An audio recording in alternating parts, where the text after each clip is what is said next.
Bom, pessoal, então hoje a gente vai, vamos dizer assim, iniciar o último, talvez aí o último grande, vamos dizer assim, tópico aí da disciplina, certo? Depois que a gente falar de função de transferência e de integral de convolução, praticamente a gente vai fechar aí, né, o conteúdo da ementa da disciplina, vai ficar só alguns outros detalhes alguns conteúdos mais acessórios, né, desses dois que a gente vai discutir nas aulas mais para frente, mas assim, em termos de importância, né, do conteúdo para análise de circuitos, esse conteúdo que a gente vai ver agora vai fechar basicamente o que a gente tinha que cobrir nessa disciplina de circuitos elétricos 1. Okay? Então, hoje a gente vai falar sobre função de transferência integral de convolução, né, que são dois tópicos que estão relacionados, né, à análise de circuitos no domínio de Laplace. Então, é uma extensão da análise ou é decorrência da análise que a gente faz dos circuitos utilizando a transformada de Laplace. Então, a gente vai ver aí o que é que se trata. Bom, então, nas últimas aulas, nós tratamos aí do método, né, de encontrar transformadas inversas via frações parciais, certo? Transformadas de Laplace. Então, aí, nós vimos os casos, as situações que você pode obter para um dado circuito, e aí, que abordagem a gente adota, né, em termos de expansão em frações parciais, para que a gente possa obter as funções correspondentes no domínio do tempo a partir das transformadas de Laplace. Aula passada, nós discutimos dois pontos, né? A gente falou sobre o teorema do valor final e o teorema do valor inicial, que são dois resultados, né? Que nos permitem, são dois teoremas aí que nos permitem determinar valores das funções no domínio do tempo, no caso aqui valores limite, certo? Então, o teorema do valor final e o teorema do valor inicial nos permitem determinar o valor de uma função quando o tempo, né, tende a zero e quando o tempo tende a infinito para aquela função, certo?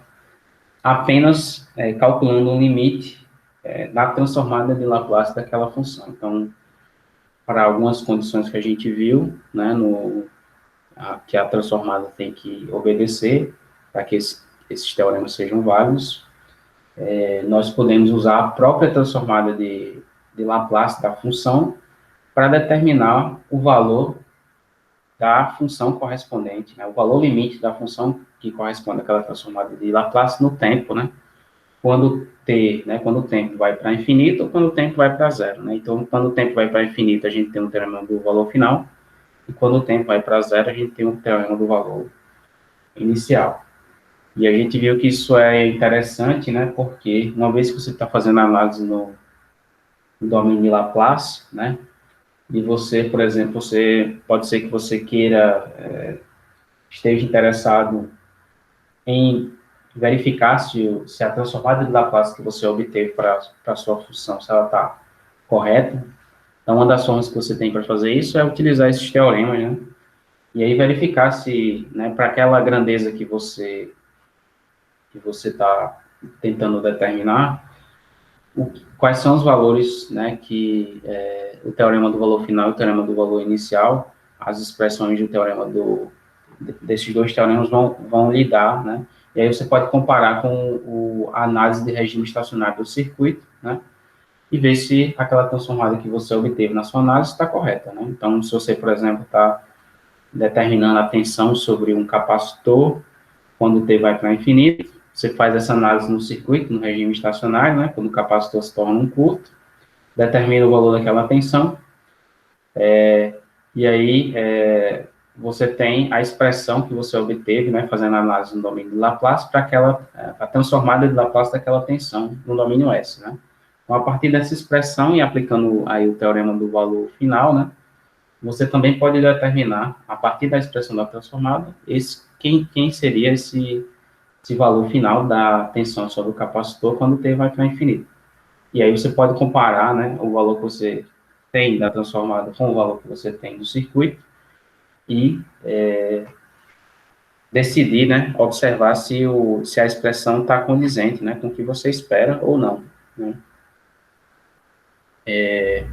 Então, essas ferramentas aí são ferramentas interessantes para você estimar valores de função no tempo a partir de transformadas, né, de Laplace no domínio S.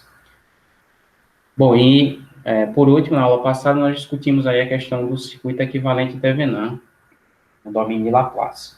Então, assim como nós estudamos o circuito equivalente de Thevenin para circuitos que tinham apenas fontes dependentes e independentes, né, e resistências, né, resistores presentes, é possível, né, uma vez que a gente transforma os circuitos com capacitores e indutores para o domínio de Laplace, né, o conceito do circuito equivalente de Thevenin vai existir também no domínio S, né. Então, a única diferença agora é que ao invés de trabalhar com resistências, nós vamos trabalhar com impedâncias, certo? Então, a impedância dos elementos passivos, aí, indutores, resistores e capacitores, ela vai, assim, ela vai ter um papel equivalente a das resistências, certo? Nos circuitos que a gente viu nos circuitos resistivos, para o caso do circuito equivalente Thevenin. E aí também lá no domínio de Laplace a gente vai poder, né, simplificar qualquer circuito que você tenha a partir de dois pontos, né, dois terminais do circuito.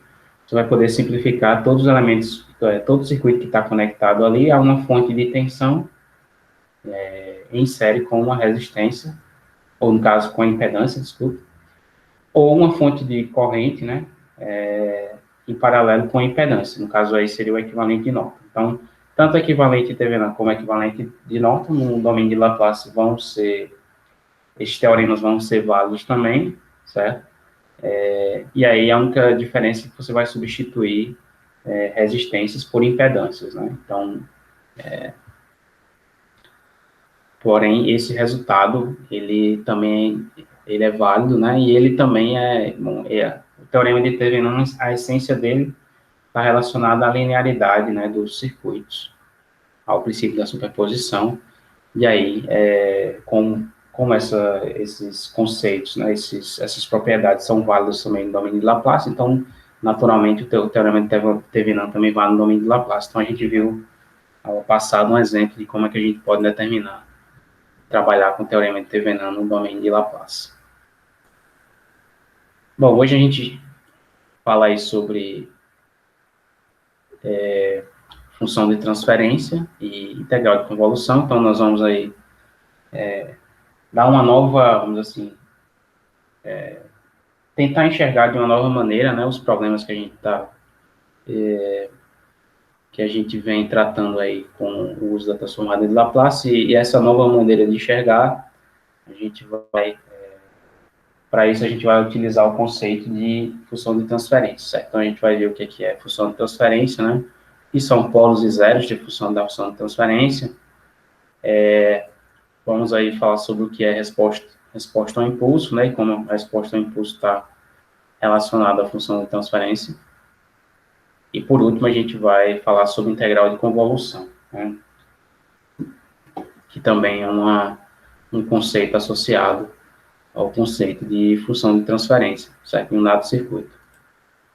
Bom, esse assunto é conteúdo dos capítulos 12 e 13 aí do livro texto.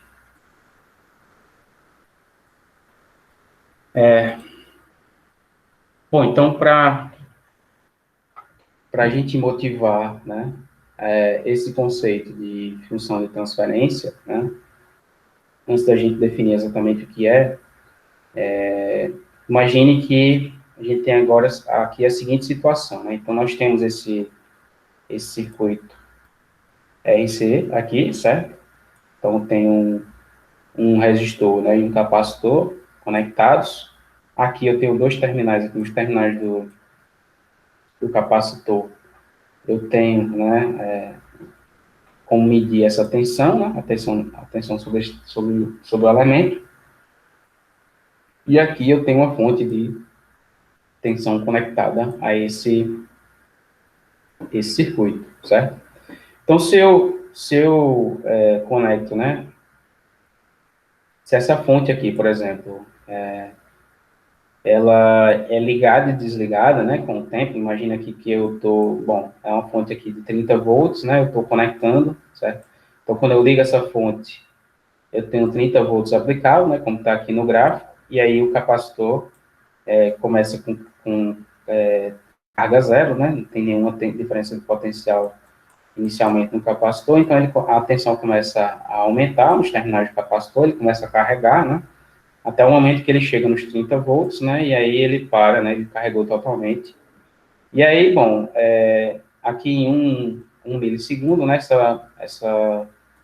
essa fonte é desligada, né, então ela passa de 30 para zero, né, então desliga essa fonte aqui do circuito, e aí o capacitor, ele começa a descarregar, né, em 2 milissegundos eu ligo a fonte de novo, e aí o capacitor carrega novamente, e etc. Então, cada vez que eu atuo nessa fonte aqui, né, alguma coisa acontece com o capacitor. Então, se eu ligo a fonte, o capacitor carrega, se eu desligo, ele vai descarregar, e aí se eu fico fazendo essa alternância aqui, né, de ligar e desligar a fonte, esse capacitor vai responder, né, dessa maneira aqui. Então, de certa forma, eu estou aplicando um estímulo, né, ao circuito, eu posso entender essa fonte aqui como um estímulo que eu estou aplicando a esse circuito. Então, esse circuito aqui tem dois elementos passivos, né, não tem nenhuma fonte de energia própria, mas aí se eu conecto uma fonte de energia a esse circuito, né, ou seja, estou aplicando um estímulo nesse circuito, esse circuito vai me responder de alguma maneira, né, e aí no caso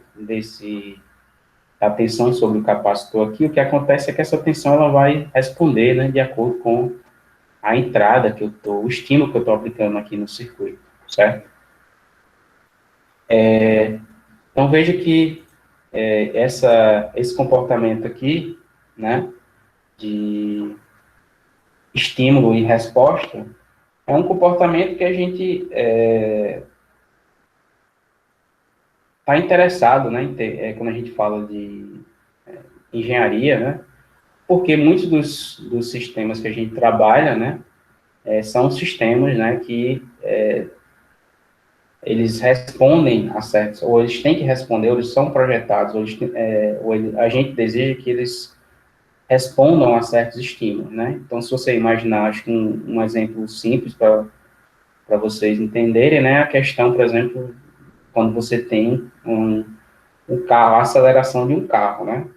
Então, quando você está dirigindo um carro, né, ou alguém está dirigindo um carro, a gente tem uma relação entre o pedal do acelerador, né, e a aceleração do veículo, né, ou o torque que é entregue, né, do motor para as rodas para aquele veículo se deslocar. Então, a gente sabe que a gente tem uma relação entre pisar no pedal do acelerador, né, e o motor entregar mais torque às rodas e o carro acelerar, né, não é isso? Então, a gente tem essa...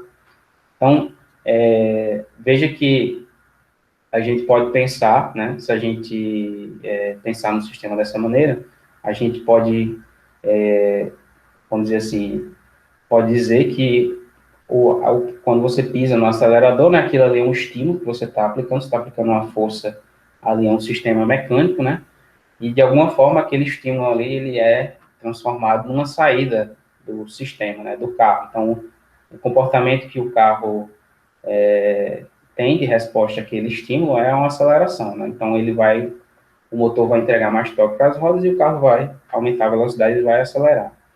Então, esse tipo vamos dizer assim, de forma de pensar, né, nos sistemas de engenharia, né, que você tem um dado sistema em que você aplica um estímulo para ele e você quer uma resposta. é uma modelagem, um tipo de modelagem mais comuns em engenharia, certo? Então, aqui, se a gente pensa nesse circuito RC, né, dessa maneira, ele é um circuito, né, essas duas grandezas que a gente está observando aqui, eles têm um comportamento similar, certo? Então, aqui a gente tem uma grandeza que a gente aplica como sendo estímulo, né, a esse circuito, e a gente observa um comportamento em outra grandeza, que no caso aqui é a tensão sobre o capacitor, que seria a resposta desse sistema a esse dado estímulo.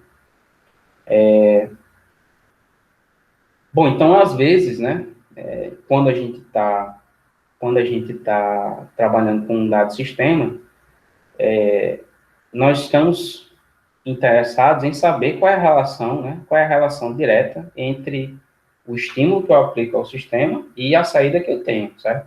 Então, imagine alguém que está projetando o acelerador de um carro, né, ele está interessado em saber, né, para determinado, vamos dizer assim, quando o cara aperta o pé no acelerador, né, o deslocamento lá do pedal do acelerador vai gerar uma entrega de potência, né, do motor para as rodas, né? Então, é importante que vocês saibam, né, qual é a relação. Na verdade, a relação que importa, né, para o usuário, para o motorista, é saber, né, quanto de estímulo é necessário aplicar no pedal do acelerador, né, para que o carro se desloque até uma certa velocidade. Então, dependendo do carro, né, você precisa pisar mais, você precisa, né, se você, a sensibilidade da aceleração é diferente, certo? Então, carros mais potentes têm que ter uma sensibilidade maior, né? Então, você pisa um pouco no acelerador, ele já acelera bastante, e os carros de potência menor tendem a ter uma sensibilidade menor. Então, né, quando você pisa no acelerador, ele responde de uma forma, dizer assim, com uma potência menor. Então, em alguns tipos de sistema, vários sistemas, na verdade, né? É interessante que a gente entenda como é que é essa relação entre o estímulo e a entrada e a resposta que aquele sistema entrega para a gente, né? Você pode pensar também aí por exemplo, no microfone que você esteja utilizando. Então, o seu microfone está captando voz, né? Sua voz é o estímulo naquele sistema. Então, o microfone tem uma membrana lá que ele está captando, né? As variações sonoras que você está gerando, por exemplo, com a sua voz, e ele está convertendo aquilo ali numa corrente elétrica, né? Que está sendo capturada aí pela placa de som do seu computador, etc. Então, é interessante aí nesse sistema, né, saber como é que como é que esse estímulo, no caso que é a voz que a pessoa está produzindo, está sendo capturado, né, está sendo transformado numa corrente elétrica por esse sistema, né, que é o microfone. Então, aí você está interessado, no caso do microfone, você está interessado em que esse sistema reproduza, né, com fidelidade, vamos dizer assim. Então, que esse estímulo seja reproduzido, né, na corrente elétrica, na tensão elétrica que está aí na saída do microfone, que entrega a placa de som, que esse sinal, né, que essa corrente, essa tensão reproduza com fidelidade o sinal sonoro que você está colocando como estímulo no microfone, certo? Então, várias aplicações, essa questão de estímulo e saída, né, e comportamento de saída do sistema é uma modelagem que é importante em engenharia. Então, veja que aqui no caso desse circuito RC, né, se eu aplico essa onda, vamos dizer assim, essa onda aqui quadrada, né, em que eu estou aqui ligando e desligando essa fonte, né, estou gerando uma onda quadrada de tensão, eu tenho esse comportamento de carga e descarga do capacitor. Se eu alterar essa forma de onda, colocar aqui agora, por exemplo, uma onda triangular, né, que eu tenho uma rampa, né, de subida, depois ela cai, e aí depois sobe novamente. Aí, veja que o comportamento também da tensão no capacitor, ele responde, né, de maneira diferente. Então, mudei a entrada aqui, mudou também a resposta na saída. Então, o capacitor, né, veja que a tensão do capacitor, ela está respondendo, né, de alguma forma ela está respondendo a este estímulo aqui que eu estou aplicando na entrada do circuito. Então, veja que também, se eu mudar novamente, colocar, por exemplo, uma senoide, né? Se eu faço essa tensão aqui variar de forma senoidal, veja que a tensão no capacitor também vai virar uma forma senoidal. Então, aqui, né, qualquer estímulo que eu aplico aqui, né, vai me resultar numa saída aqui. Eu vou observar uma variação de tensão desse capacitor aqui. E aí, a questão que fica para a gente é, bom, será que a gente poderia, né, sabendo que a gente tem um sistema que a gente deseja, nós estamos interessados apenas nessa relação entre o estímulo, né, e a resposta desse sistema, será que a gente poderia, né, sabendo aqui, sabendo o que é que eu estou aplicando na entrada, determinar essa saída aqui, né, de forma que eu pudesse ignorar, vamos dizer assim, o que é que está dentro desse circuito. Então, se eu substituir esse circuito aqui por uma caixa preta, né, então, meio que não mostrar o que é que está dentro, quais são os elementos que estão aqui nesse circuito, né, será que haveria alguma forma de eu caracterizar, né, esse comportamento entre a entrada e a saída, de forma que para qualquer, né, qualquer estímulo, né, que eu coloque aqui na entrada, eu conheça qual vai ser a resposta, né, qual vai ser o comportamento dessa função aqui. Então, essa é uma pergunta que a gente, a princípio, seria interessante que a gente respondesse, porque se eu souber como é que esse estímulo aqui, né?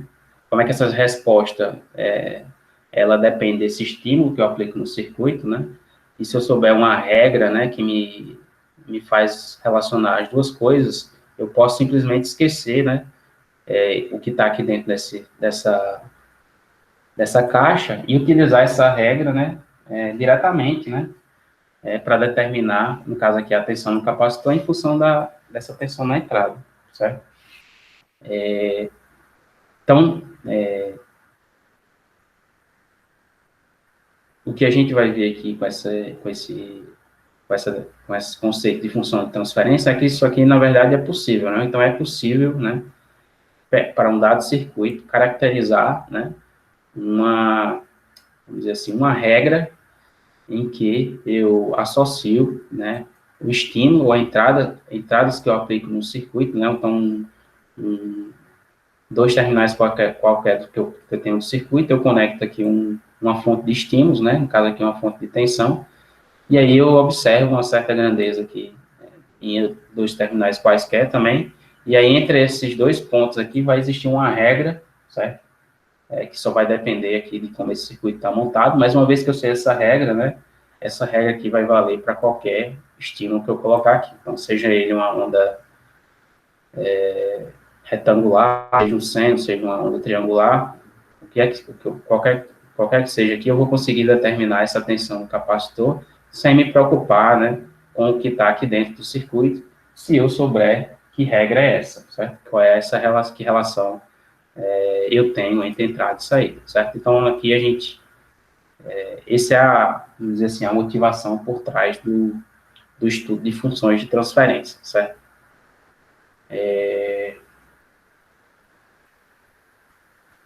Alguma dúvida, alguma pergunta?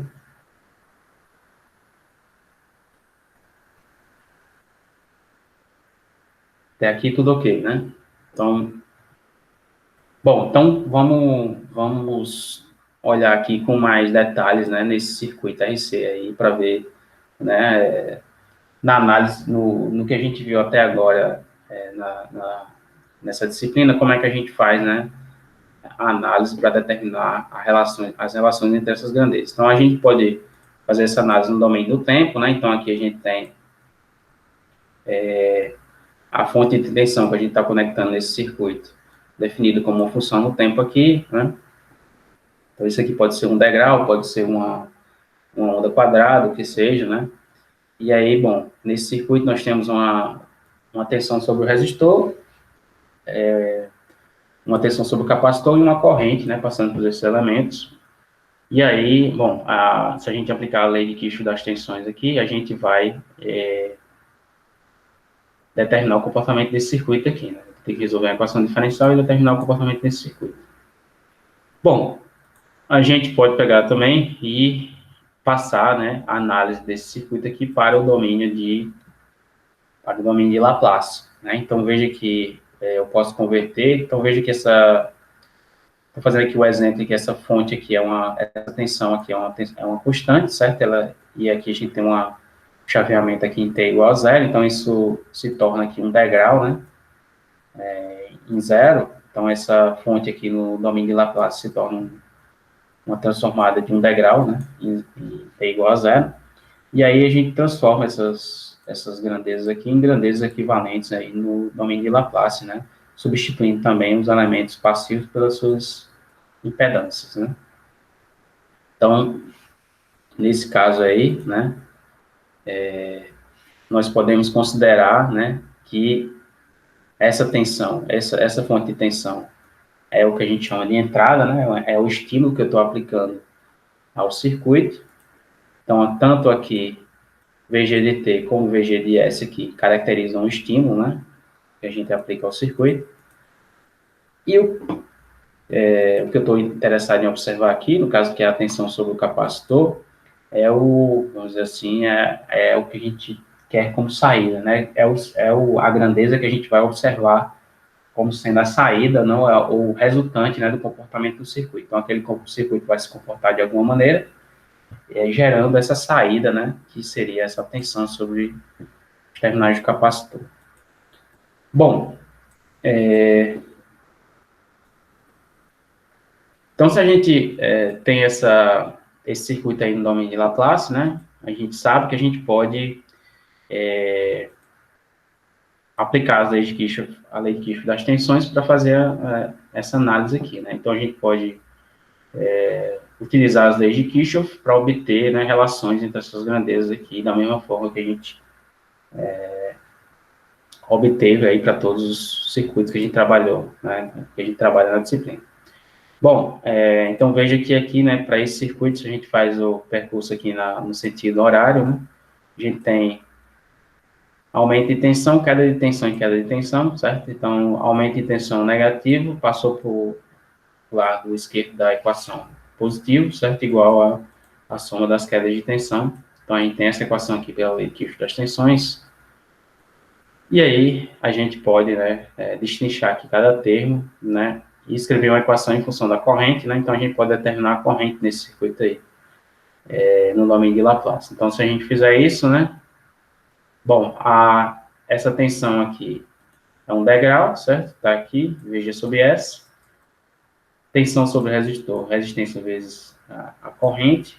E a tensão sobre o capacitor, a impedância do capacitor vezes a corrente. Então, daqui a gente pode isolar quem é a corrente no domínio de Laplace, né? E aí dá para simplificar ainda essa expressão, né?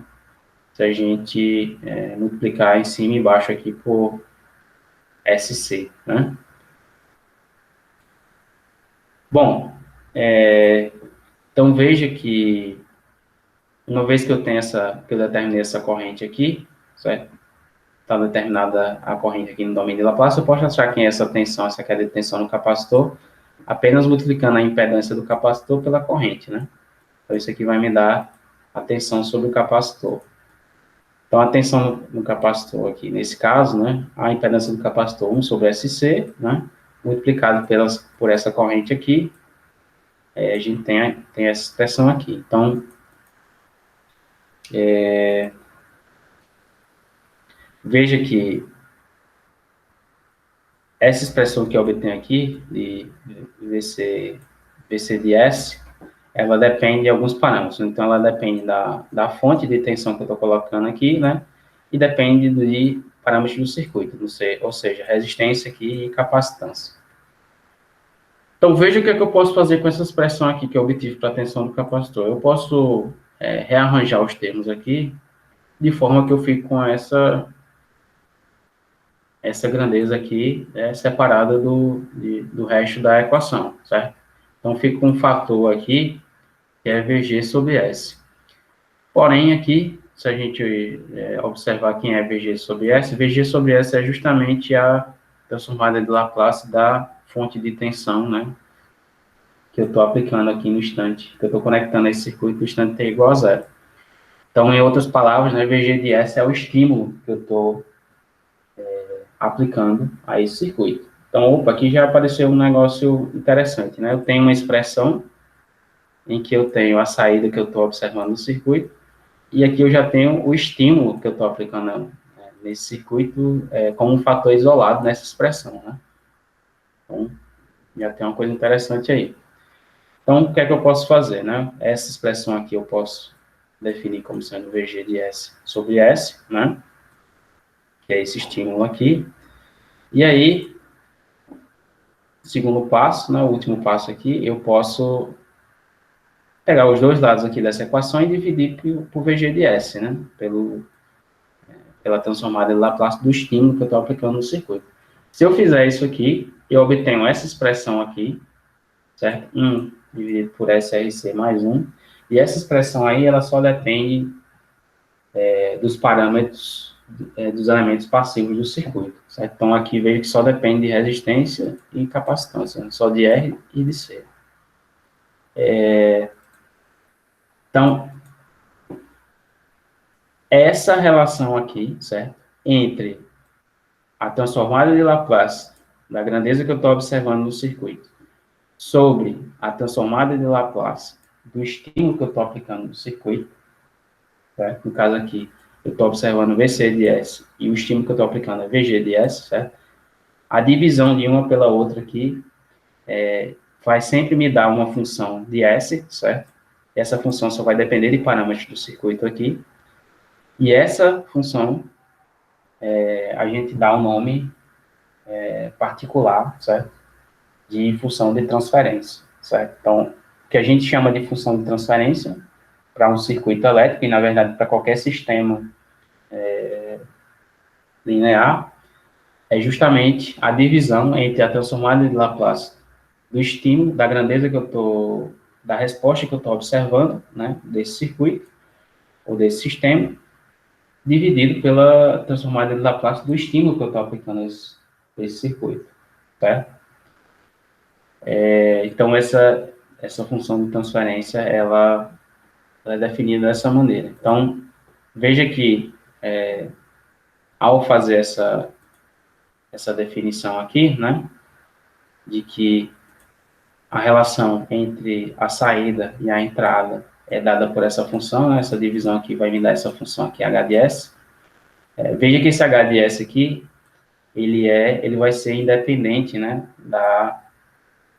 da entrada, né? Então, para qualquer entrada que eu aplicar nesse circuito, né, qualquer que seja essa função aqui, a gente fez o caso aqui em que essa função é a função degrau, né?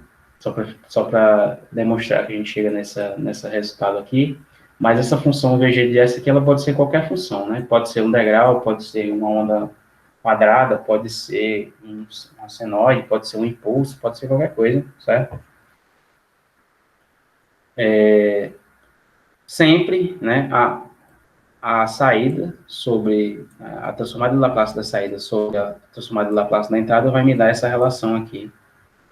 E essa relação aí é fixa, certo? E depende apenas do circuito. E é o que a gente chama de função de transferência, certo? Então,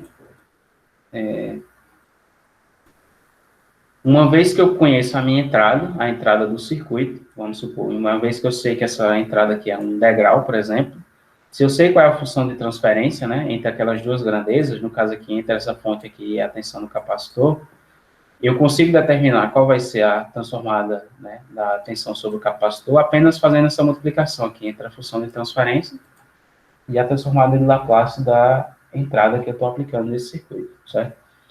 Então, bom, imagina aí, para esse circuito aqui, eu já sei que essa função de transferência aqui, né, é a função de transferência entre essa tensão no capacitor e essa ponto de tensão aqui. Então, bom, a gente, no exemplo anterior, a gente viu quem seria o VC de S, né, para o caso em que VG de S era um degrau, mas eu posso fazer, sei lá, VG de S um uma rampa, né, ou um seno amortecido, ou o que seja, né. Se eu souber a transformada dessa função VG de S, né, apenas multiplicando essa transformada pela função de transferência já vai me dar a transformada da função VC de S, que é a tensão sobre o capacitor, certo?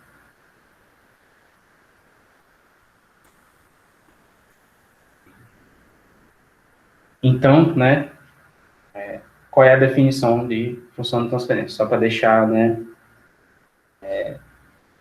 dar uma definição aí fechada. Então, a razão entre a transformada de Laplace da saída do sistema, ou a resposta que eu estou observando, certo?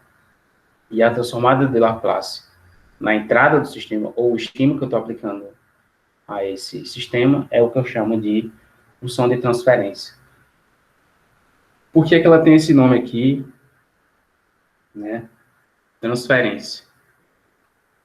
Por que a gente tem transferência aqui nessa história, né? Então, veja que aqui é como se eu tivesse alguma coisa que eu estou colocando aqui na entrada, então eu estou aplicando alguma entrada aqui, algum sinal, né, algum estímulo na entrada desse circuito, e esse estímulo aqui está se transferindo, né, para um comportamento aqui na saída desse circuito, que nesse caso aqui a saída para a gente é essa tensão sobre o capacitor, certo? Então, essa transferência aqui está relacionada à transferência, vamos dizer assim, de comportamento que vai acontecer, né, da entrada para a saída, certo? Então, ao fazer a aplicação desse estímulo, né, esse estímulo vai resultar em algum comportamento aqui de saída, aqui nos terminais desse capacitor. Esse comportamento, ele vai ser ditado por essa função H de S, né, que vai, de certa forma, transferir, né, esse comportamento aqui VG de S na entrada para a minha saída VC de S, certo? Então, transferência, a função de transferência e o conceito de transferência vem dessa relação.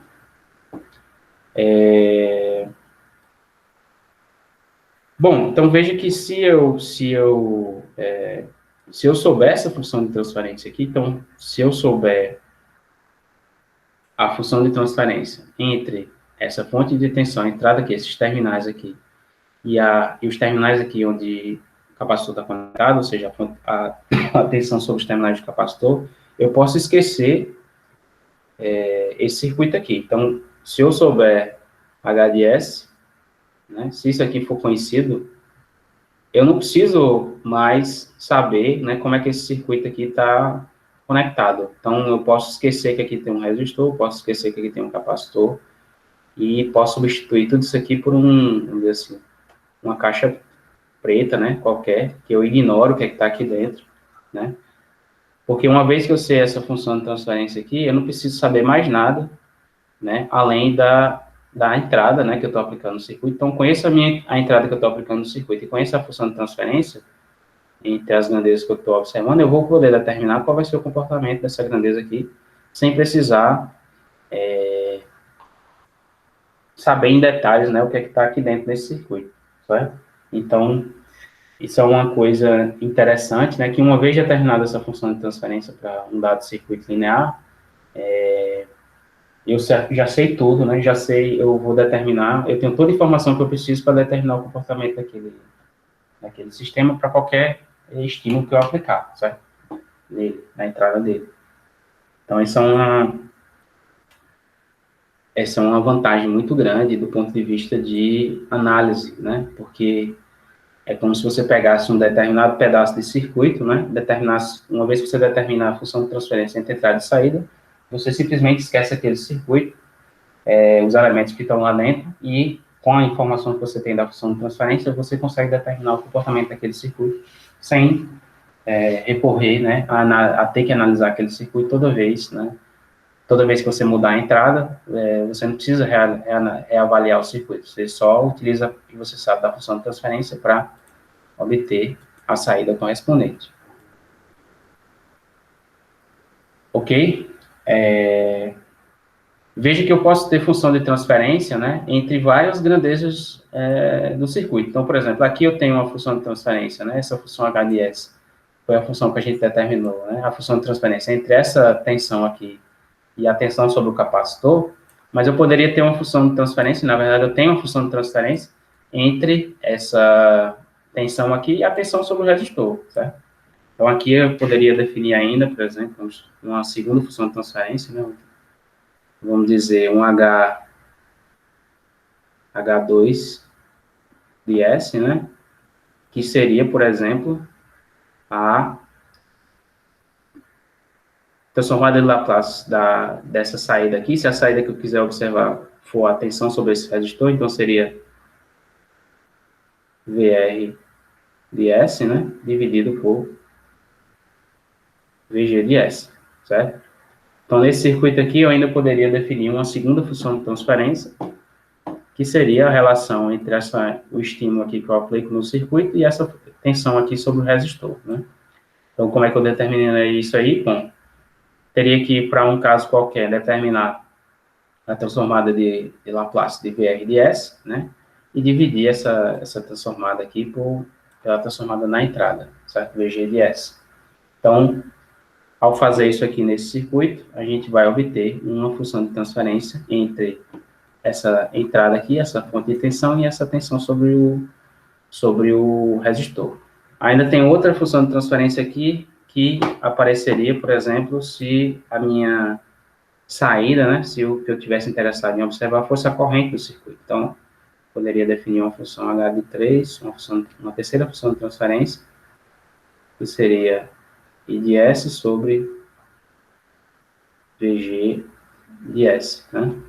Então, se eu achar quem é essa fração aqui, né, quem seria I de S dividido por VG de S para esse circuito aqui, eu estaria, né, determinando qual é a função de transferência, né, entre I de S e VG de S. Então, significa que eu poderia determinar I de S apenas multiplicando a função de transferência, que eu acho aqui, pela entrada VG de S, certo? Então, quando a gente fala aqui função de transferência, certo? É sempre quando você considera dois terminais do circuito, aos quais você vai aplicar o estímulo, e a grandeza que você quer observar, certo? Seja ela corrente, seja ela tensão, seja em que elemento for do circuito, certo? Vai sempre existir uma função de transferência relacionando essas duas grandezas, e uma vez determinada essa função de transferência, você não precisa de mais nada para poder determinar o comportamento dessa saída para qualquer entrada que você aplica no circuito. E essa função de transferência, em todos esses casos aqui, ela só vai depender dos parâmetros do circuito, no caso aqui de R e de C, né, da resistência e da capacitância, que no caso do circuito RC. Ok? Professor, Pois não? é possível associar essa função de transferência a uma matriz, já que a gente tem só uma entrada. Então, eu pego essa entrada, associo ela com a matriz e vou ter minhas saídas. Sim, no caso aqui, se você quiser observar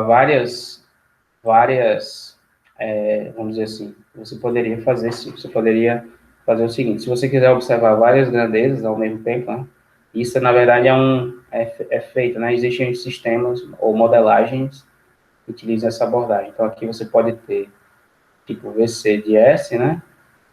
Aqui I de S e aqui, sei lá, VR de S, né? Então isso aqui seria, né? VC de S. Bom, isso aqui teria que ser um vetor. Poderia ser alguma coisa do tipo. Vai ter que dar um vetor 3 por 1, né? Então vai ter que ser um vetor. Não, pode fazer o seguinte: você pode fazer H de S, né? Aí aqui H2 de S, ou no caso H3, né? H3 de S, como a gente fez aqui, H2 de S. Isso aqui é uma matriz. E isso aqui multiplicado, né? Vou colocar aqui embaixo. Deu aqui. Tudo isso aqui multiplicado por VG de S, né? VG de S, VG de S e aqui VG de S, certo? Então aqui você teria, né, um sistema linear. Ao saber essas funções de transferência aqui, H2 e H3 de S, né? Multiplicando essa matriz aqui pelo vetor de entradas, você tem o vetor de saídas, certo? Essa modelagem, pelo fato do circuito ser um sistema linear, né, você sempre pode ter uma modelagem desse tipo, em que você tem várias grandezas simultaneamente, né, representadas, e aí você pode utilizar a notação matricial. Então, é possível sim, certo? Bom, mas o importante aqui para vocês, certo? Vamos dizer assim, alguns de vocês já tiveram contato com esse conceito, porque vocês estão estudando a disciplina de análise de sinais de sistemas, certo? Então, isso é um conceito, função de transferência é um conceito fundamental em análise de sinais de sistemas. É um conceito mais fundamental ainda quando você for estudar, quando vocês forem estudar sistemas de controle, certo? Então, esse assunto aqui ainda vai perdurar bastante aí nas disciplinas que vocês vão ver para frente no curso, mas para aqueles que estão, né, tendo contato primeiro aqui com esse conceito, né, simplesmente, né, considere que entre quaisquer duas grandezas que você toma aqui no circuito, né, se uma grandeza você está utilizando como estímulo, né, é uma grandeza que você está aplicando, ou você está gerando algum estímulo para que aquele circuito responda, né? Você está injetando alguma energia naquele circuito para que alguma coisa aconteça ali, né? Esse comportamento, nessa relação entre essas grandezas que você, o estímulo e a resposta do circuito, sempre vai poder ser caracterizado por uma função de transferência, certo? E a função de transferência, ela é definida como sendo a transformada de Laplace da saída sobre a transformada de Laplace do estímulo, certo? Do circuito. E aí, uma vez determinada essa função de transferência, eu consigo determinar, para qualquer entrada que eu aplicar nesse circuito, qual vai ser a saída, sem precisar fazer análise desse circuito. Ele sem precisar voltar no problema lá do diagrama do circuito e fazer a análise vamos supor, utilizando a lei de Kirchhoff das tensões, certo? Nesse circuito RC aqui está simples de ver, né?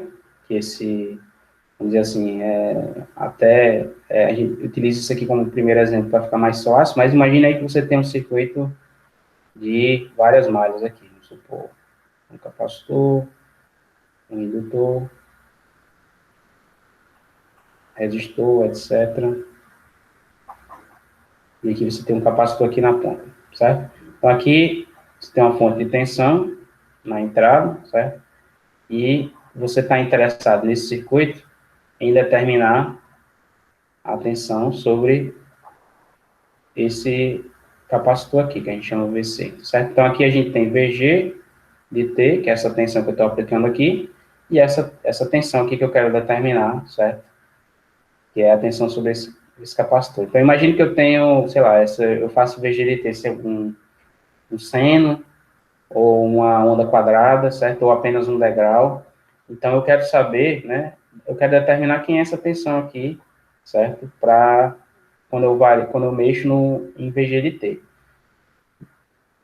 Na análise que a gente está acostumado a fazer aqui agora, bom, para cada caso do VGDT, eu ia pegar e escrever as equações desse circuito, né? E aí tentar resolver a análise desse circuito aqui para cada caso, né? Então, para cada caso do VGDT, eu vou escrever as equações das malhas ou das tensões de nó, e aí resolver esse circuito de forma que eu ache essa tensão aqui VC de T. Bom, para esse circuito, assim como para esse aqui, né, um circuito linear, vai existir uma função de transferência entre VG de T e VC de T, certo? No domínio de Laplace. Então, essa função de transferência também vai ser dada por VC de S sobre VG de S, certo? Então, se eu determino essa função de transferência aqui para esse circuito, uma vez que eu determinei, eu não preciso mais me preocupar com isso aqui, certo? Eu já sei que se eu modificar a minha função de entrada aqui, o estímulo, VG de S. Para determinar quem é VC de S, eu só preciso multiplicar isso aqui pela minha função de transferência. E aí eu já obtenho VC de S. E eu não preciso refazer a análise desse circuito aqui, né? Ou fazer uma análise considerando novamente o método das malhas ou o que seja, né? Determinei isso aqui, determinei o comportamento para qualquer entrada que eu queira aplicar nesse circuito, certo? Então, aqui no caso desse circuito RC, por ser um circuito simples, não se torna tão claro, né? Porque isso aqui pode ser útil, mas veja que, né, se eu tiver um circuito grande, né, isso aqui também vai ser válido para qualquer, dependente do tamanho do circuito, e aí a utilidade aí agora fica mais clara, né? Se você mudar a entrada aqui, mudar essa fonte de tensão e tiver que reavaliar esse circuito aqui, o trabalho pode ser grande, né? Mas se você sabe essa função de transferência, você consegue determinar isso aqui de forma bem mais simples, né? E direta. Ok?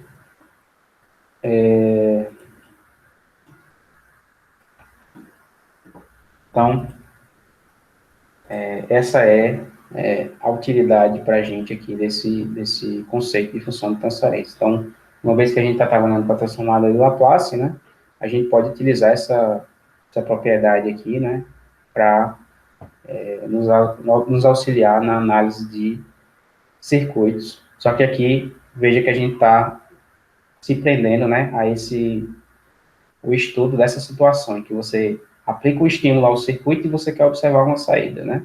E como eu falei, é um dos problemas mais que aparece, né, todo o tempo em engenharia, né? Como eu dei o exemplo aí do acelerador do carro, do microfone, etc. Então, vários exemplos de sistemas a gente observa ou está interessado em analisar o sistema desse ponto de vista, de entradas e saídas, né?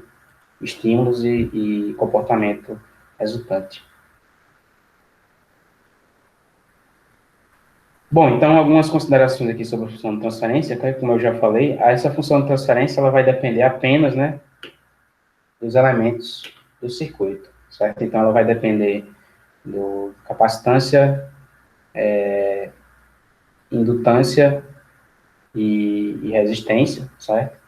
E esses são os parâmetros dos quais, né, essa função de transferência aí vai depender.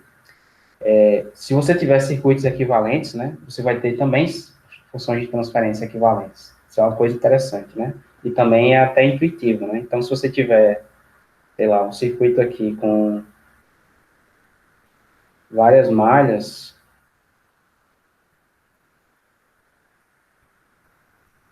vou colocar aqui um circuito qualquer, né? Então, imagina aí que eu tenho aqui dois circuitos quaisquer. Vou colocar um capacitor aqui, só inverter.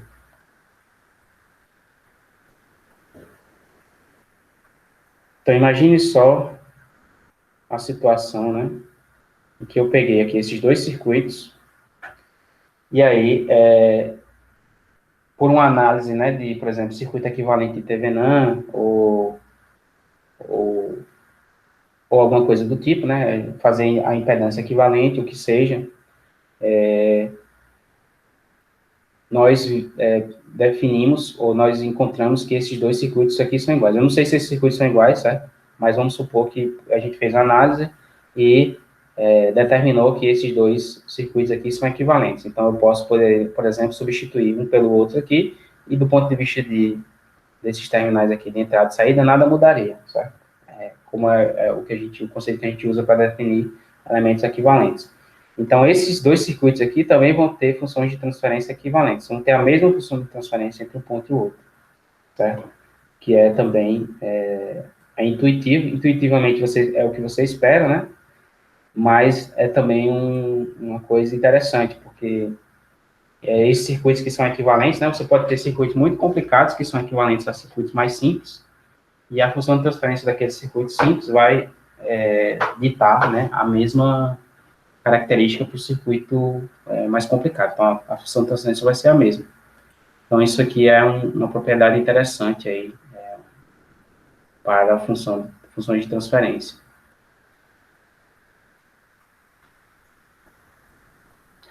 Bom, então, vamos, vamos dar, né, uma pausa aí de uns 5 minutos, para a gente voltar, e a gente volta aí a discutir esse assunto de fusão de transferência, certo? Dar continuidade à aula. Então, a gente volta aí 11h18.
Bom, pessoal, vamos retomar aqui a, a linha de raciocínio que a gente vinha desenvolvendo aí durante a aula. Bom, então, né, dado que a gente viu sobre a definição do que é função de transferência, certo? Para um dado circuito linear, certo? Então, o que a gente sabe é que, bom, para qualquer circuito linear, né, cujos elementos não variam no tempo, né? Então, aqui a gente está assumindo explicitamente, né? Isso é uma coisa importante, que nenhum dos valores de resistência ou capacitância ou indutância presentes nesse circuito, nenhum dessas grandezas está variando com o tempo, né? Ela muda com o passar do tempo. Então, se isso aqui é verdade, a gente pode definir, né? Utilizar o conceito de função de transferência, né? Então, para qualquer entrada que a gente aplique no circuito, certo? É uma entrada qualquer, x de s, né? Essa entrada pode ser uma aplicação de uma fonte de tensão, de uma fonte de corrente. Essa entrada é caracterizada por um estímulo. É um estímulo que você aplica desse circuito e você espera que esse circuito responda de alguma maneira a esse estímulo, né? Se você observa, né, uma saída, né, que a gente chama, então se você observa, né, ao aplicar essa entrada, você observa uma grandeza qualquer, seja ela tensão ou corrente, essa relação entre a entrada que você aplicou e o estímulo que você está observando vai ser determinada por uma função de transferência. Então, sempre vai haver um H de S, né, que vai lhe dizer, né, como é que a sua função vai se comportar, como é que a função que você está observando vai se comportar de acordo com a função que você está aplicando como estímulo a esse circuito, certo? Então, essa função de transferência aqui vai, de certa forma, condensar, né, toda a informação que você tem naquele circuito aí em uma única função, no domínio S, né? E essa função vai lhe permitir determinar qualquer a saída desse que você está observando para qualquer entrada que você conecte no circuito. Dessa forma, você agora pode fazer, né, a modelagem, né, você pode representar esse circuito, né, apenas por uma caixa preta, ou um sistema, né, e esse sistema é totalmente caracterizado por essa função de transferência HDS. Então, essa função de transferência simplesmente é a informação que você precisa para determinar y de s, dado que você tem x de s aqui na entrada, ou como estímulo ao circuito.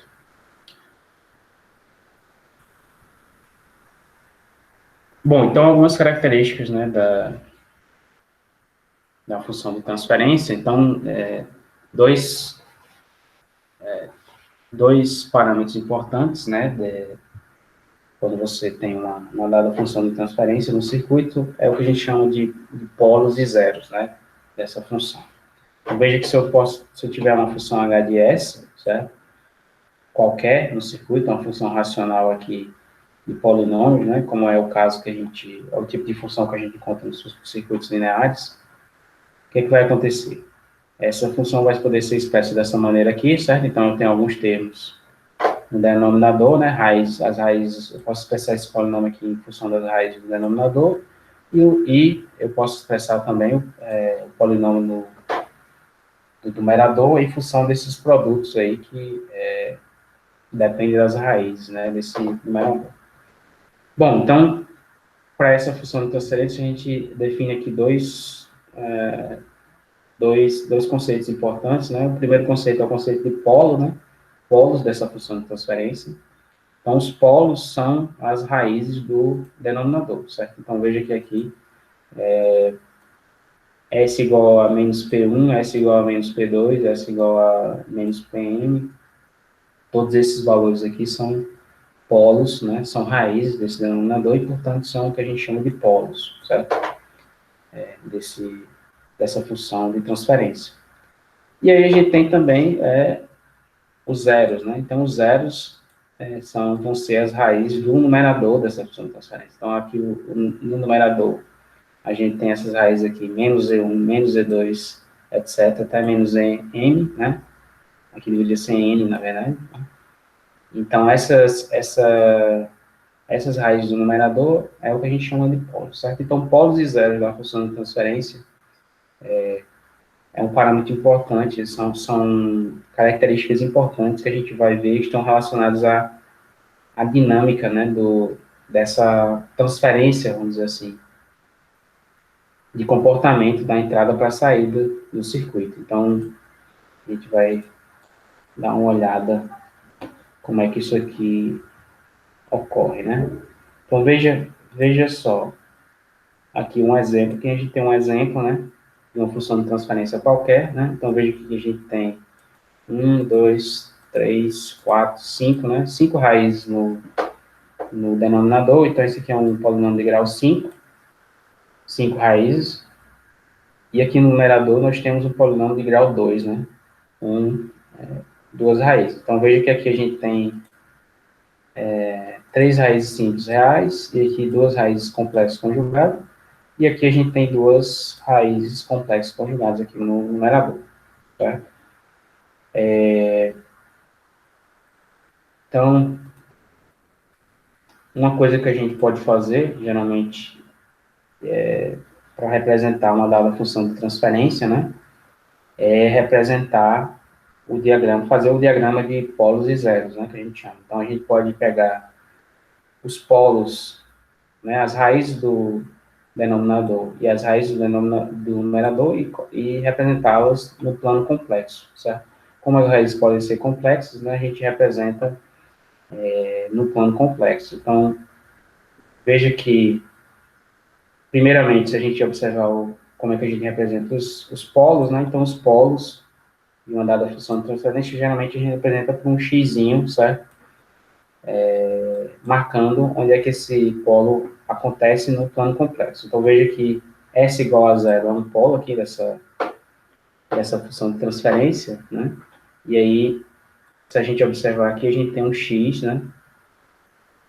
Exatamente aqui, né? Então, aqui um x no ponto S igual a zero. No caso aqui, zero significa a parte real zero e a parte imaginária zero também, né? Então, tá aqui, esse xzinho aqui no centro do plano complexo, né? Tá representando essa raiz aqui, S igual a zero. Veja que a gente tem aqui uma outra raiz em S igual a menos 10, né? Então, aqui, ela tá aqui. Então, aqui é S igual a menos 10, né? Parte real, mais J vezes zero. Então, a parte imaginária é nula aqui. Então, ele tá aqui, né? Nesse eixo aqui, no eixo real. E aí, a gente tem outro polo aqui. Novamente, se a gente for observando, né? A gente tem um polo real aqui, S igual a menos 5.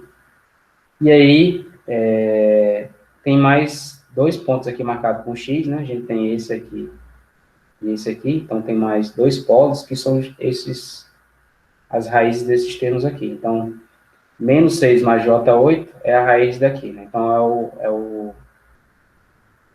é a raiz desse termo aqui, certo? Então, a raiz desse termo aqui é um polo representado aqui com parte real menos 6 e parte imaginária 8, né? E a gente tem um segundo polo aqui embaixo, que tem parte real menos 6 e parte imaginária menos J8, tá? Então veja que a gente tem aqui 1, 2, 3, 4, 5 x, né, nesse gráfico, no plano complexo, e aí cada xzinho desse é um polo, né, é uma raiz aqui no denominador dessa função de transferência.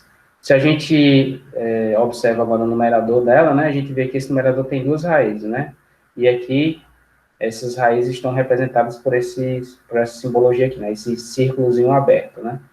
Então, esse círculozinho aberto aqui representa um zero, né? Um zero dessa função. Então, uma raiz do numerador.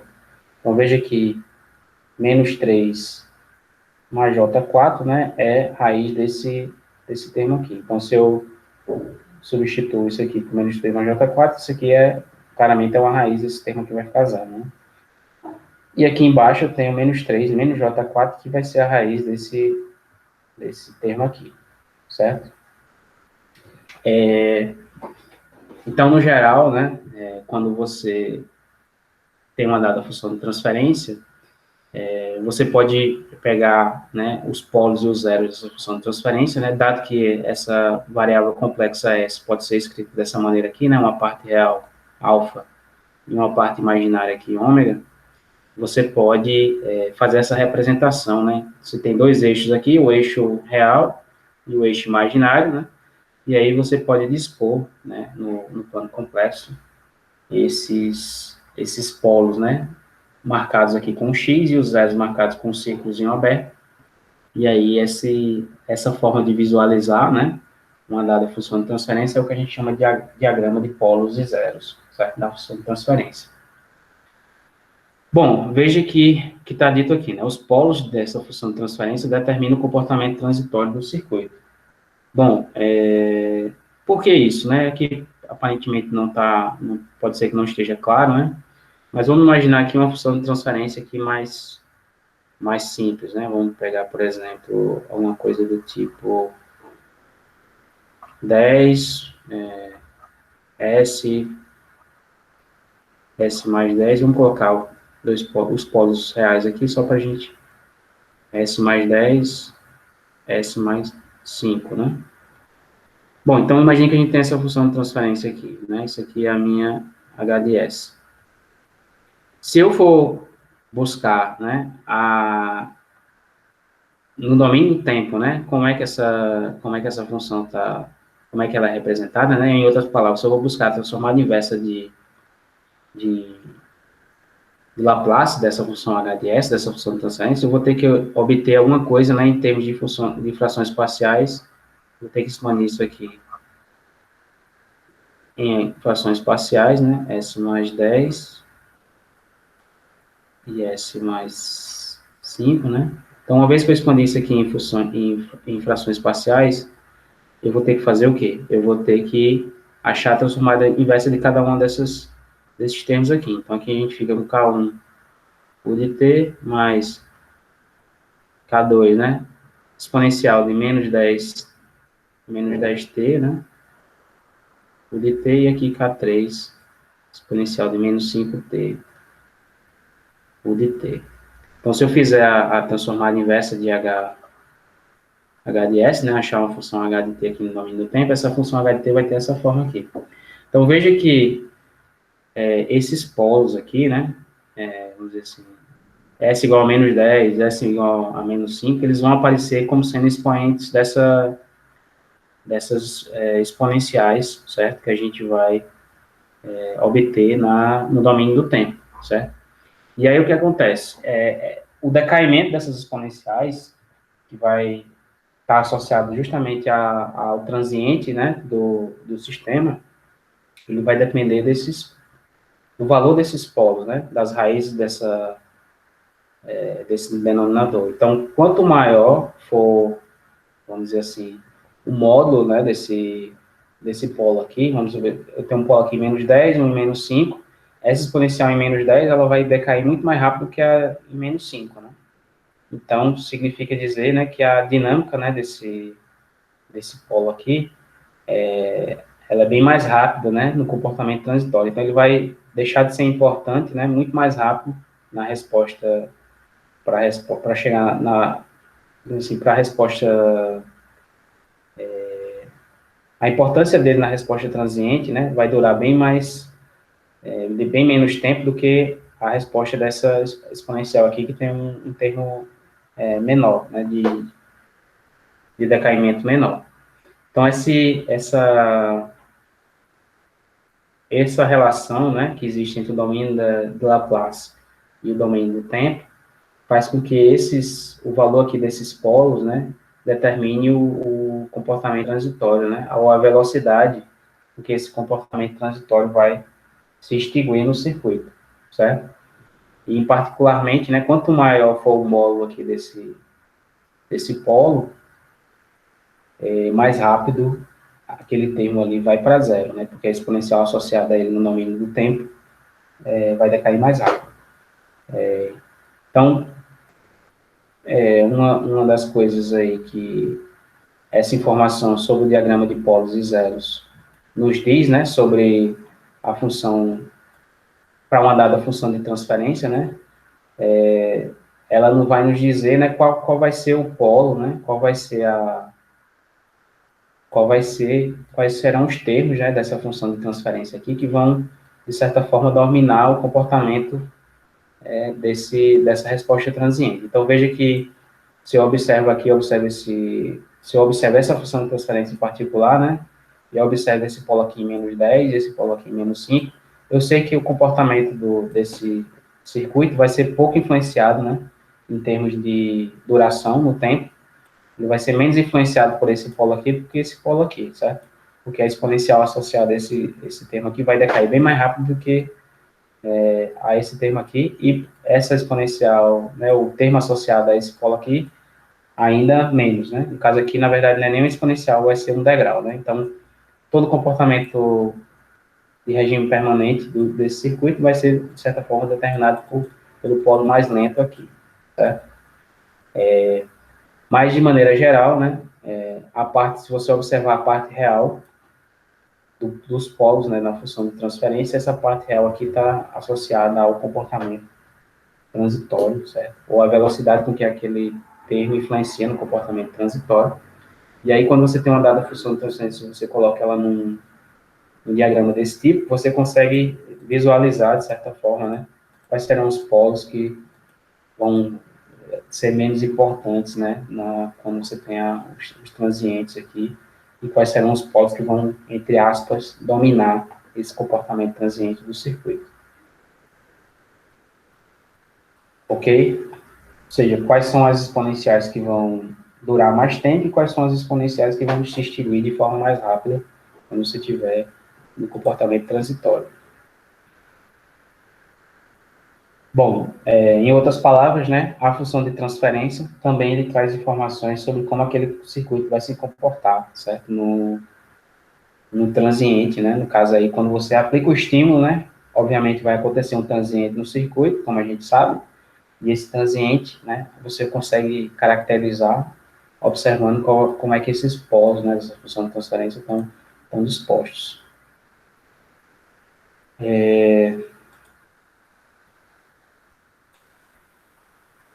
Bom, uma outra coisa interessante para um circuito, né, ou para um sistema qualquer, um sistema linear, né, com parâmetros invariantes do tempo, é o que a gente chama de resposta ao impulso. Então, imagine que você tem um sistema qualquer, né, que você desconhece deixa eu só colocar aqui, você desconhece a função de transferência, então você tem um sistema qualquer que você está interessado em analisar de alguma forma, né? Mas você não sabe o que é que tem aqui dentro, né? Você tem apenas a função de transferência dele. Você sabe que tem uma função de transferência aqui dele, entre entrada e saída, mas você não sabe que função de transferência é essa. Em outras palavras, né? Você não analisou o circuito aqui, né? Você não aplicou as leis de Kirchhoff, não, não pegou o diagrama do circuito e fez a análise para saber qual é a relação entre x de s e y de s, né, para determinar quem é essa função de transferência. Então, você só tem dois terminais aqui na entrada, que você tem acesso, você pode aplicar um estímulo, e você pode medir, né, você pode observar o que é que sai aqui, qual é o comportamento na saída desse sistema. Então, uma coisa interessante, né, desses sistemas lineares, né, é que, na verdade, você não precisa nem... Se você consegue ter acesso a dois terminais em que você aplica um estímulo e você consegue ter acesso a dois terminais que você mede a resposta do circuito, né, mede o comportamento desse circuito,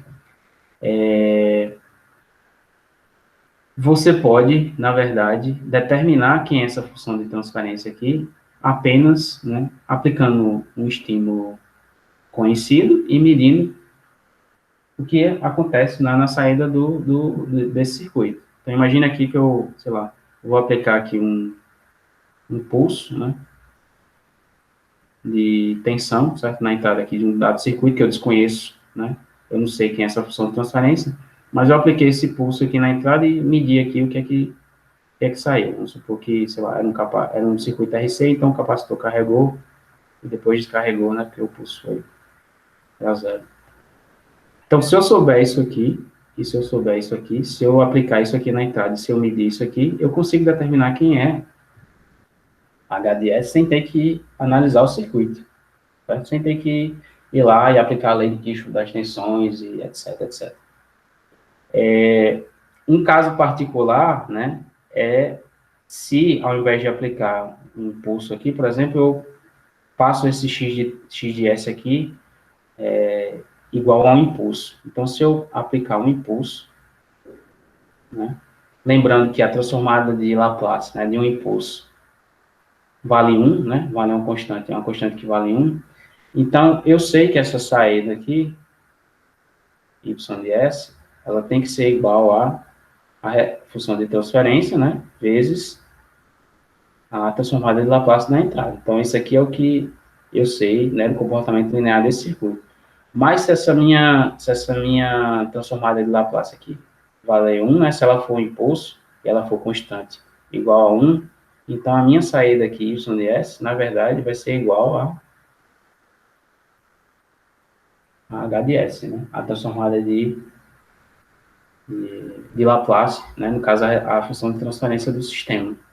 Então, aqui a gente tem um conceito interessante, né, que é o conceito de resposta ao impulso desse sistema. Então, a resposta ao impulso desse sistema, né, é a resposta que eu vejo na saída desse sistema, certo? Ao aplicar um impulso, né, uma função impulso na entrada. Sabendo que a função impulso, né, a transformada dela de Laplace, ela é uma constante, né, no caso aqui vale 1, para todo valor de S, o que isso implica que a saída desse sistema, né, a resposta desse sistema ao você aplicar o impulso é a própria função de transferência, certo? Então, y de S vai ser igual a h de S, né, nesse caso aí.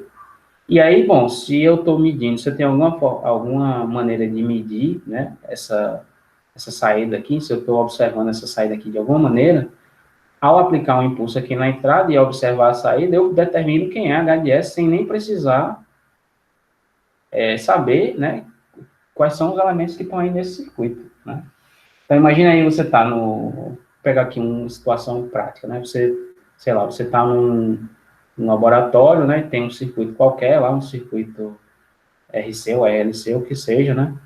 E aí, hipoteticamente, aqui fazendo um experimento aqui, né, mental, hipoteticamente você tem um gerador lá de funções, né, uma fonte de tensão que você tem no laboratório disponível, essa fonte de tensão pode gerar um impulso de tensão para você, né? Então, você pode pegar o seu circuito, né, e no equipamento lá gerar um impulso, vamos supor, você pode gerar um impulso de tensão aqui, qualquer, VC, e aí você pega essa fonte de tensão, conecta no seu circuito, aplica esse impulso e mede o que é que saiu lá do outro lado, né? Pega o osciloscópio, e aí, vamos supor que você tem um capacitor lá do outro lado, e você mede o que é que foi que aconteceu com esse capacitor. Por exemplo, sei lá, o capacitor tem um comportamento qualquer aqui, certo? O que é que acontece? A saída desse que você obteve lá, que você mediu, né? Ela depende, né? Ela é apenas um reflexo dessa função de transferência do sistema, certo? Então, na verdade, você pode, né, determinar quem é essa função de transferência aqui, fazendo algum experimento desse tipo, né? Aplicando um impulso, medindo a saída vai ser igual à função de transferência, e aí eu não preciso nem recorrer, né, à análise dos métodos de análise de circuito que a gente tem, né? Eu já consigo, se eu conseguir fazer isso aí, né, se isso aí for possível, eu consigo determinar essa função de transferência, e aí acabou, né? Uma vez determinada essa função de transferência, eu posso esquecer, né, o que é que tem lá dentro daquele circuito, que eu vou conseguir determinar, sempre conseguir determinar qual vai ser a saída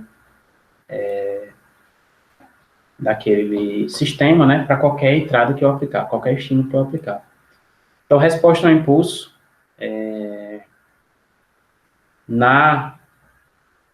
no domínio de Laplace, significa, né, eu vou aplicar uma entrada constante, né, uma transformada de Laplace que vale 1 como entrada, que é, no caso, o impulso no domínio do tempo, né, e eu vou obter como saída, né, no domínio de Laplace, a função de transferência, certo? Significando, né, que a saída do circuito, né, vai ser a resposta ao impulso. Resposta ao impulso por quê? Porque eu estou aplicando no domínio do tempo o impulso, certo? Então, se eu agora pego essa saída, né, que está aqui no domínio de Laplace, é a minha função de transferência, e faço a transformada inversa dela para saber qual é a função que está no domínio do tempo, o que é que eu vou, o que é que eu vou, o que é que eu vou obter? Eu sei que a minha saída, né, vai ser igual a função de transferência. Então, se eu faço a transformada inversa da saída, né, dessa função de transferência, desculpa, eu tenho essa funçãozinha h minúsculo de t, certo? Associada a essa função h maiúsculo de s, né? E aí a transformada de h maiúsculo, a transformada inversa de h maiúsculo de s, da função de transferência, é o que a gente chama de resposta ao impulso, certo? E essa função h minúsculo, representada pela função h minúsculo de t no domínio do tempo. Então, veja que aqui a gente tem uma situação, né, no domínio da frequência e tem uma situação no domínio do tempo. Então, no domínio da frequência, se eu aplico um impulso, né, um x de s constante igual a 1, eu obtenho um y de s igual à função de transferência, né, o h de s maiúsculo. E no domínio do tempo, né, se eu aplico um impulso, delta de t, na entrada do meu sistema, o que eu observo na saída, né, y de t, é o hzinho de t, que é o que a gente chama de resposta ao impulso, né?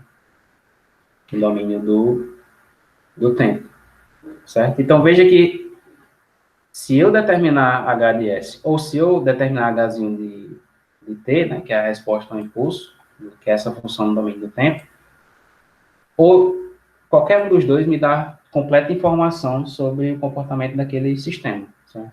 Então, não preciso saber absolutamente mais nada se eu sei quem é h de s ou se eu sei quem é h de t. Primeiramente, se eu souber quem é h de s, eu consigo achar quem é h de t, fazendo a transformada inversa, né? Se eu sei quem é h de t, eu consigo achar quem é h de s fazendo a transformada de Laplace de h de t, certo? As duas são relacionadas pela transformada de Laplace. Mas se eu sei qualquer uma das duas, eu não preciso, eu sei absolutamente tudo que eu preciso saber sobre o comportamento daquele sistema. Então, eu não preciso recorrer mais a nenhum tipo de análise, né? O conhecimento da resposta ao impulso ou o conhecimento da função de transferência me dá toda a informação que eu preciso para poder determinar o comportamento daquele circuito, certo? Ou daquele sistema linear. Então, resposta ao impulso aqui, para a gente, né, é o correlato, né, vamos dizer assim, é o conceito correspondente, agora no domínio do tempo, né, que está associado à função de transferência no domínio de Laplace, certo? Então, a toda função de transferência no domínio de Laplace, eu associo uma função h de t, certo? No domínio do tempo. E essa h de t é o que a gente chama de resposta ao impulso. Resposta ao impulso por quê? Porque se eu tiver um dado sistema e aplicar um impulso no domínio do tempo na entrada desse sistema, o que eu vou medir na saída é essa funçãozinha h de t aqui, certo? E aí, por isso que ela é a resposta, entre aspas, desses sistemas ao impulso, né? Então, a gente chama esse hzinho de t de resposta ao impulso. Ok? Tanto o hzinho de t como o h de s nos dão completa informação sobre o comportamento desse sistema. No sentido de que, uma vez que eu sei isso aí, eu não preciso saber absolutamente mais nada, né? Eu não preciso saber se lá tem resistores, X resistores ou Y resistores, ou a forma que eles estão conectados. Determinei ou isso aqui,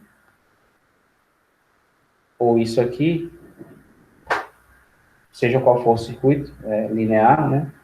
Eu determinei absolutamente tudo que eu preciso determinar para saber qual é o comportamento, né, entre aquele estímulo e aquela resposta. Ok? Alguém tem alguma pergunta com relação a isso aqui?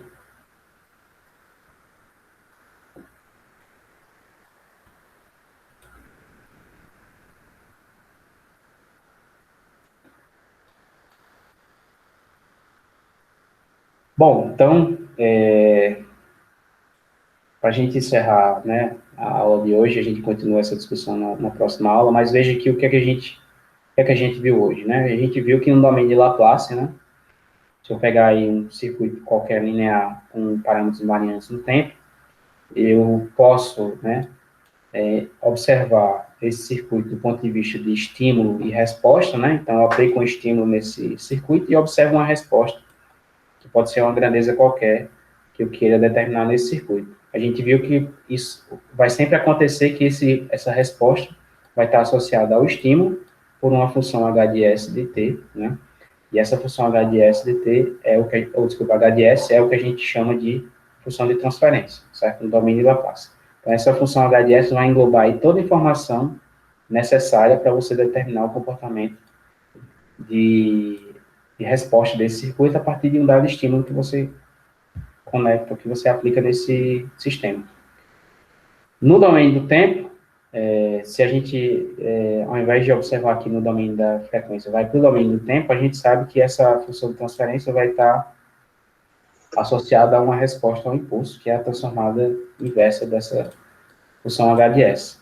E aí, quando eu tenho uma função aqui, uma dada função no tempo x de t, eu vou observar, né, eu aplico uma função no domínio do tempo x de t, né, que seria, por exemplo, equivalente, né, do domínio de Laplace, no domínio de Laplace, o equivalente a aplicar x de s, aí eu vou observar, no domínio do tempo, uma resposta aqui y de t, né, e aí essas duas coisas aqui estão relacionadas, né, por essa resposta ao impulso, por meio dessa resposta ao impulso.